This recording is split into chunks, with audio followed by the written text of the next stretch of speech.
মস্তবর এক জঙ্গলে একটি লাল মুরগি ও তার দুটো বাচ্চা বাস করত। বাচ্চা দুটো অনেক ছোট্ট ছিল। তারা খুব চঞ্চল ছিল।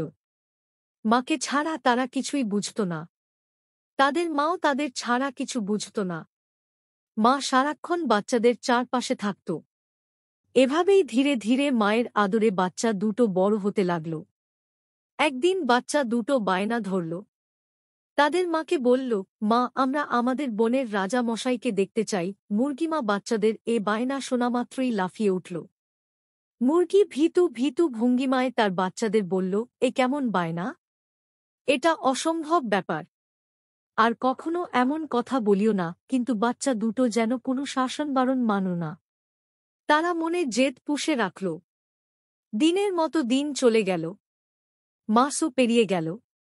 মুরগির বাচ্চা দুটো অনেক বড় হয়ে গেল আর অনেক মোটা তাজাও হয়ে গেল। কিন্তু তাদের সেই বায়নার কথা একদমই ভুলে গেল না। প্রায় দিনই রাজামশাইকে দেখব বলে কান্নাকাটি করল। তাদের মা এটা বুঝায়, সেটা বুঝায়, কিন্তু তারা যেন বুঝেও বুঝল না। তাদের বায়নার কথা তারা ভুলেও গেল না। এমনি করে একদিন বাচ্চা দুটো তাদের মাকে বলল, মা, তুমি যদি জঙ্গলের রাজা মশাইকে দেখাতে না নিয়ে যাও, তাহলে আমরা দুজনেই রাজা মশাইকে দেখতে যাব। আমরা এখন অনেক বড় হয়েছি। মুরগিমা তাদের অনেক অনেক বোঝাল, তবে তারা কিছুতেই বুঝছে না। তারপর মা অনেক কাঁদল, আর ওরা ফ্যালফ্যালিয়ে তাকিয়ে থাকল। তারপর মা ঠিক করল ওদেরকে জঙ্গলের রাজা মশাইকে দেখাতে নিয়ে যাবে। অতঃপর বিকেলে মা ও মুরগির দুই বাচ্চা জঙ্গলের রাজাকে দেখতে বের হল। মুরগিমা বারবার চেনা ওই জায়গাটার কথা ভাবে আর কাঁদে।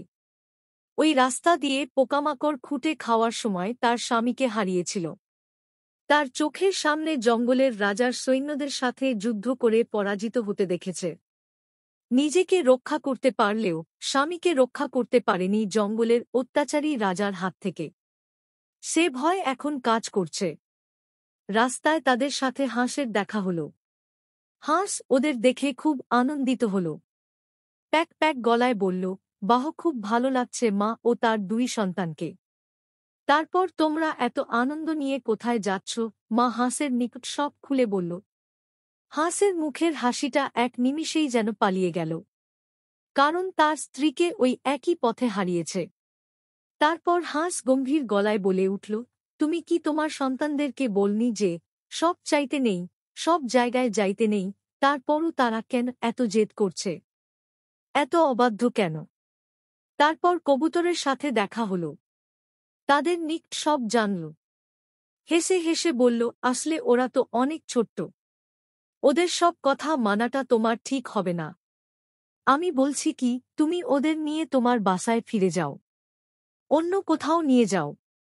জঙ্গলের রাজাকেই যে দেখতে হবে এমন তো কথা নেই। এসব কথা শুনে মুরগি বেশ বিচলিত হল। কিন্তু তার সন্তানেরা কিছুই যেন বুঝল না। তারা তাদের সিদ্ধান্তে অটল ও অবিচল থাকল। এভাবে যেতে যেতে রাস্তায় গরু, ছাগল, ভেড়া, রাজহাঁস সহ অনেকের সাথে দেখা হল। সবাই তাদের জঙ্গলের রাজাকে দেখতে যেতে নিষেধ করল।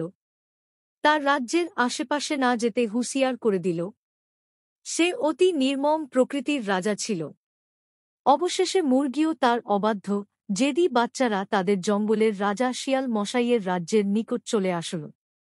মুরগির বাচ্চারা খুব আনন্দিত হল। তারপর রাজাকে তারা খুঁজতে থাকল।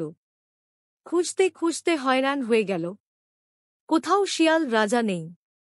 তখন মুরগিমা ভাবছে এই ফাঁকে ভুলভাল বুঝিয়ে তার বাচ্চাদের নিয়ে বাসায় চলে যাবে। আর ঠিক তখনই মুরগি শিয়ালটাকে দেখল।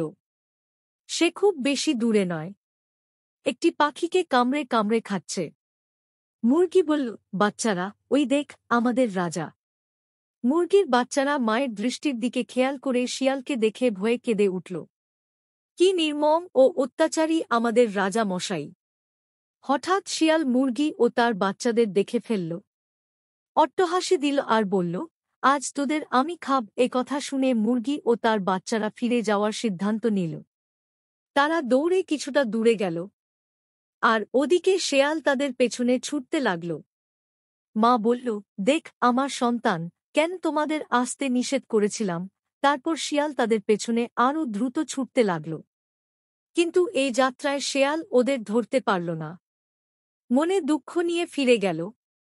এদিকে ক্লান্ত মুরগির বাচ্চারা তার মায়ের সাথে ফিরে যেতে সক্ষম হল এবং ভাবল, মায়ের কথা শুনিনি বলে আজ বিপদে পড়ে গিয়েছিলাম। আর মায়ের অবাধ্য হব না, আর কভু জেদ করব না। তারপর তার মা উপদেশ দিয়ে বলল, সবকিছুতে জেদ করতে নেই। দেখ, সে আমাদের জঙ্গলের